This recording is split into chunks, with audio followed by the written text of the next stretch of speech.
dusabira turabanyabyaha kuri ubu n'igihe tuzapfira.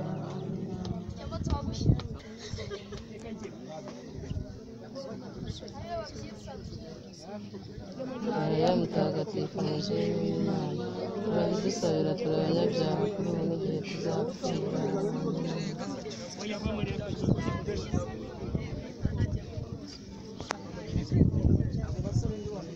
Mariya mutagatifu mubyeyi w'Imana, urabidusabira turabanyabyaha kuri ubu n'igihe tuzapfira.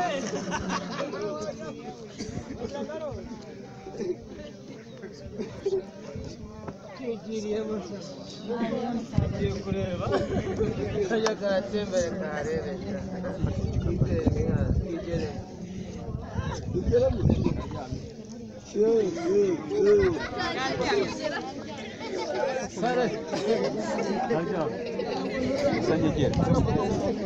Saya koko.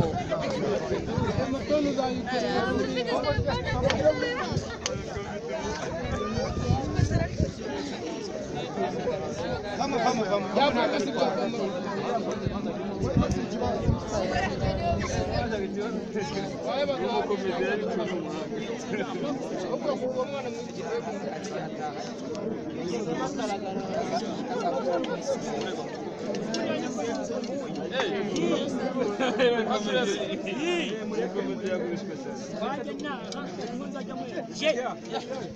Reka dukurikize gahunda, reka tugeze kuri gahunda igiye gukurikiza. Ureke rero mushobora.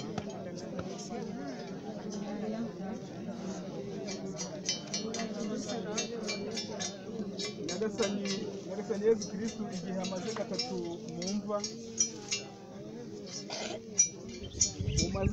mu mva watagatifuje imva z'abakwemera. Ni nayo mpamvu imva y'umuntu ihora itwibutsa ko tuzazuka. Girira ubuntu bwawe, uhe umuyoboke wawe Antoniya kuruhukana amahoro, uhe n'umugisha iyi mva igiye kubika umubiri we, kugera igihe uzamuzurira mu rumuri rw'iteka, wowe uzaduhe kuzuka no kubaho iteka ryose.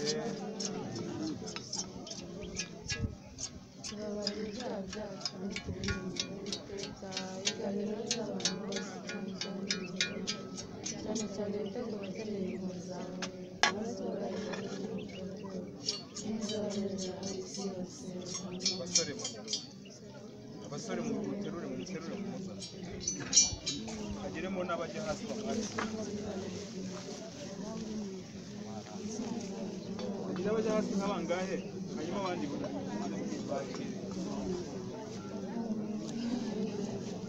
agiramo abajyamo ariko bagabo batavugaga bane bajya mu bandi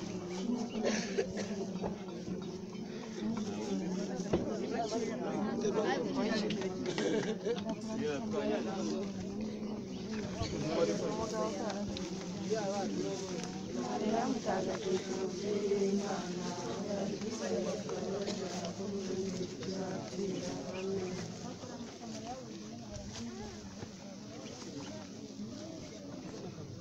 Mariya mutagatifu mubyeyi w'Imana, urabidusabira turabanyabyaha kuri ubu n'igihe tuzapfira.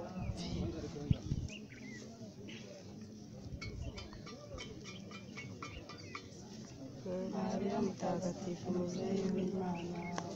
uradusabira turabanyabyaha kuri ubu n'igihe tuzapfira.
bavandimwe muteraniye aha ngaha, ni igikorwa duteranyije aha ngaha murakibona. Tugiye kubika umubiri w'uyu mukecuru wacu wa Ntoniya, umubyeyi wacu, mama wacu, kaka wacu, se hano hari abana bato, ni ku mpande zose. Ubwo rero twagira ngo umuntu wahawe ijambo, umuntu mukuru w'ijambo ufite ikintu yatubwirira aha ngaha aha duhagaze, tumuha ijambo agira icyo yatubwira muri rusange. Murakoze.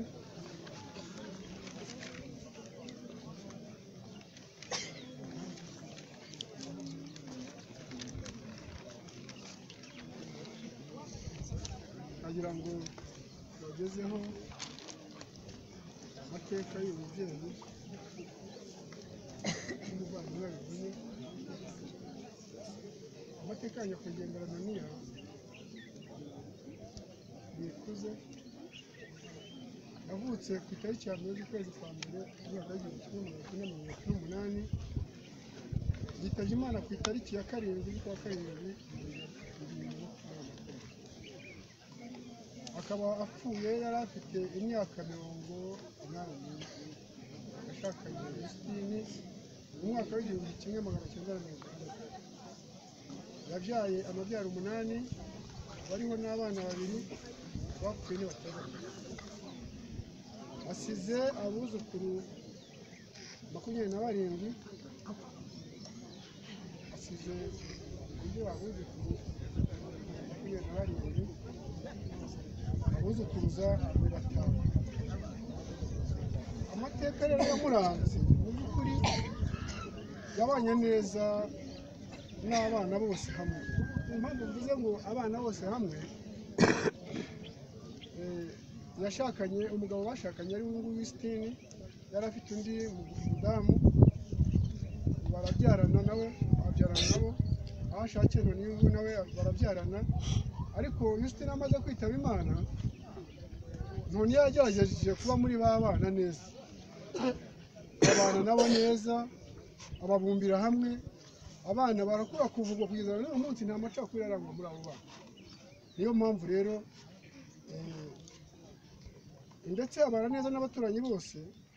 Muri rusange yaranzwe no gusenga cyane, aho ngeze ku gusenga cyane, Ntoniya nyakwigendera Ntoniya umukecuru wacu, umubyeyi wacu, yaranzwe no gusenga cyane, ndetse no muri no minsi yararuhijwe n'umubiri, kuko umubiri warabuhije. Nibuka ko yajyaga abwira umwana bari bari kumwe ati yegera ishapure yawe. Uko turi kumusabira rero, uko turi kumusengera, nawe yarisengeye, yaritagatifuje. Nta mpungenge dufite z'uko aho yaba agiye ajya ahantu hari, Imana yamubaye hafi. Umubyeyi Bikira Mariya yiyambazaga, yamubaye hafi aramuvuganira. Dufite icyizere cy'uko ubu Imana yamushyize mu gikorwa cyayo. Kubabara ntabwo bitubuza kubabara, kurira ntibitubuza kurira, ariko icyizere dufite gikomeye cyane ni uko Imana yamwakiriye mu bana, ndetse akarangwa n'ikinyabupfura mu bantu bose. Ngira ngo muramuzi, sinazukirwa muvugaho amagambo menshi kuko muramuzi cyane, nk'umuntu twari duturanye, n'abana yareraga. Rero ngo agira ikinyabupfura mu bantu bose, akabana n'abantu bose amahoro. Yari inyangamugayo ikomeye cyane.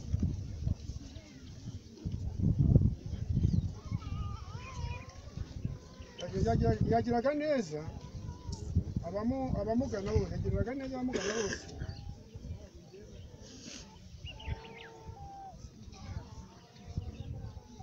Yagiraga neza abamugana bose. Wenda tugarukiriza aho ngaho. Ikindi wenda nabangiza mbabwiyeho, kuko hari igihe tumara gushyingura nk'uku nguku, abantu bose ntibasubire, biba ari ngombwa ko twese dusubira hariya hantu tukagira ibyo tuganiraho. Ariko hari igihe abantu hariho wenda abo bidakwiriye kuhagera bakagendera aha ngaha. Niyo mpamvu twashatse no kugira ngo tuvuge ku icanura rizabera rimwe, rizaba ku wa mbere saa 5 nibwo tuzaritangira za mu gitondo. Hazaba ari ku itariki 11 z'ukwezi kwa kabiri 2022, umunsi wo gukemura ibibazo mu muryango, kuko ntabwo ntibikunze kuba byiza ko uwo munsi w'icanura rusange ari bwo ibibazo by'umuryango bikemuka. Biba byiza iyo umuryango uteranye mbere gatoya ukagira ibyo wigaho, ukagira ibyo ukemura, noneho abantu bakazaterana gutya muri rusange kuri uwo munsi baganira, ndetse tukaruta n'umunsi w'amasengesho tukanasohokera musezeraho nyine bwanjye, ariko bitavuga ko tuba turi umunsi wo gukemura ibibazo. Rero ni ku cyumweru ku itariki ya 10 z'ukwezi kwa karindwi, ubundi saa 2 za mu gitondo. N'ubuhanga abanyamuryango bazashyira icyo gihe bakemura ibibazo bihari byose. Uwo munsi wo kwicanwa rusange uzagere nta kibazo cyo gihari uretse cyo kuganira tukamusubizaho kugira. Murakoze rero mu gahunda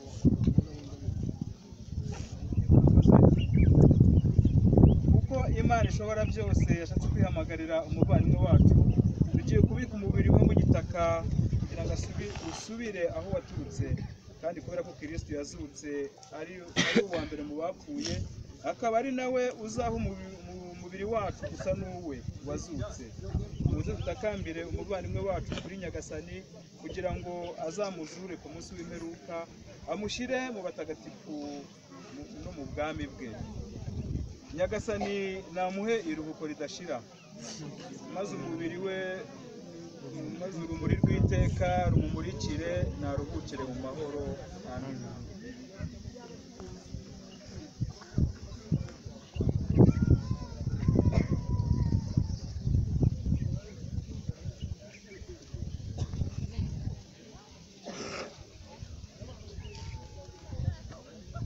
Umubyeyi w'abatisimu cyangwa umuryango.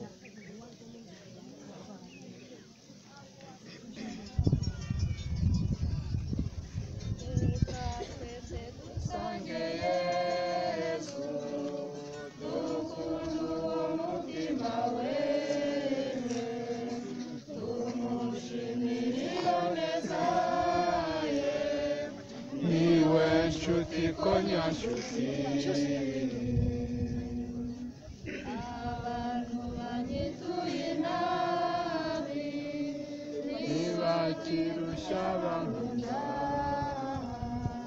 nagiriye ubusa mu ijuru, ibyiza byanjye mbitabonye, ishavu rinyuje umutima, mwana wanjye umbabarire, mbonere urukundo nkunda, byogana umutima wanjye, reka twese dusange Yesu, urukundo uwo mutima we,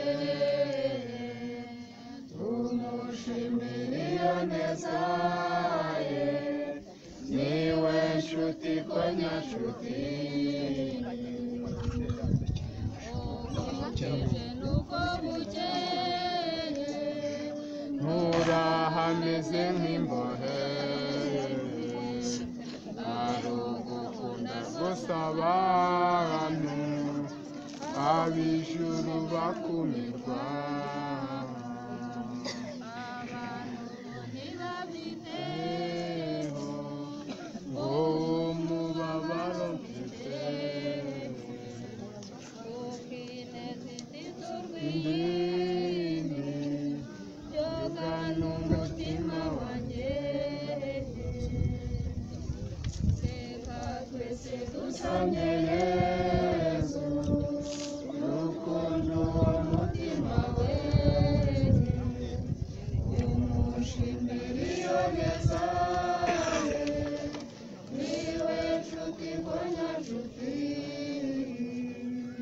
amubyeyi mwana ukunda, wakunda abana b'amajoro, ibiryo n'umubiri wanjye, amaraso bakayanywa, nimwe bucyoro budapfuye, kugira ngo bigusane, hasigaye ikindi nkakunda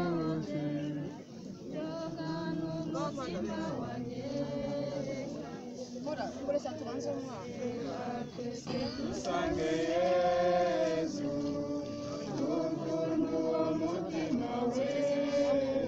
umutima we umushimire iyo neza ye niwe nshuti ko nyanshuti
Ufatira ntara